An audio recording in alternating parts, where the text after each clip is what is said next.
tabung pipa pralon.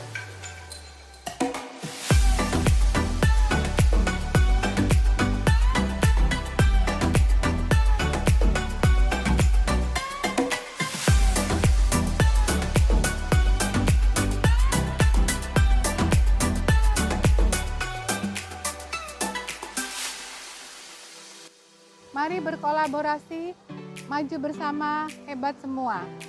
Kami, tim fasilitator Project 2 SMA Negeri 3 Pekalongan akan menyukseskan program Sekolah Penggerak dengan mewujudkan profil pelajar Pancasila. 1. Beriman bertakwa kepada Tuhan Yang Maha Esa dan berakhlak mulia. 2. Berkebinekaan global. 3. Bergotong royong. 4. Mandiri. 5. Bernalar kritis. 6. Kreatif. Salam sejahtera bagi kita semua, generasi muda penerus bangsa. Pada video kali ini, kalian akan melihat fenomena banjir dan rob Kota Pekalongan tercinta ini. Ayo kita bersama-sama mencoba mencari solusi atas permasalahan banjir ini. Rumah-rumah warga terendam yang membuat mereka terpaksa mengungsi. Di Kota Pekalongan yang terdampak banjir. Seluruh Kota Pekalongan nyaris terendam banjir. Pekalongan juga terendam banjir. Banjir di sejumlah wilayah di Kabupaten Pekalongan. Saat ini saya berada di wilayah Pekalongan Utara, tepatnya di salah satu perumahan di Kelurahan Panjang.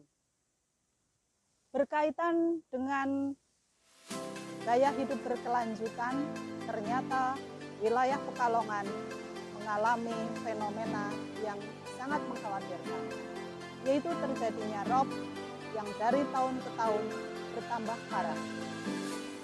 Lihatlah rumah-rumah penduduk yang tenggelam oleh air rob dan banyak sekali yang rusak akibat rob yang terjadi. Mengapa bisa terjadi demikian? Penurunan permukaan tanah dan kenaikan permukaan air laut yang menjadi penyebabnya. Naiknya permukaan air laut disebabkan karena mencairnya es akibat pemanasan global. Sedangkan penurunan tanah diakibatkan oleh banyak hal. Namun yang paling dominan adalah karena adanya pengambilan air tanah yang lebih besar dibanding dengan air yang meresap. Sehingga pori-pori atau rongga-rongga di dalam tanah kosong. Akibatnya, karena beratnya gaya gravitasi, maka tanah itu turun. Dan yang mengerikan lagi, menurut hasil penelitian, penurunan tanah di Kota Pekalongan termasuk tertinggi di Indonesia. Ada yang mengatakan 10 cm per tahun. Ada yang mengatakan 20 cm per tahun. Tetapi berapapun angkanya itu, yang jelas yang kita rasakan, rob di Kota Pekalongan semakin dalam dan semakin luas. Terjadinya rob di Kota Pekalongan yang semakin parah sebenarnya akibat ulah kita sendiri. Banyak di antara kita yang tidak sadar akan memanfaatkan air tanah, bahkan termasuk resapan air tanah. Kalau kita lihat di sekitar kita, perubahan lahan yang tadinya lahan penduduk menjadi lahan tambak yang tanpa penghuni. Dampak lain yang mengancam masyarakat Kota Pekalongan antara lain adalah 1. Kerusakan infrastruktur bangunan, 2. Banjir rob, 3. Perluasan potensi wilayah banjir. Melihat kondisi tersebut, apa yang bisa kita lakukan?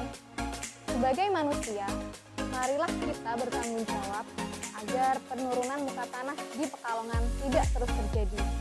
Hal ini supaya kita dan anak cucu kita bisa hidup di lingkungan yang bersih dan sehat.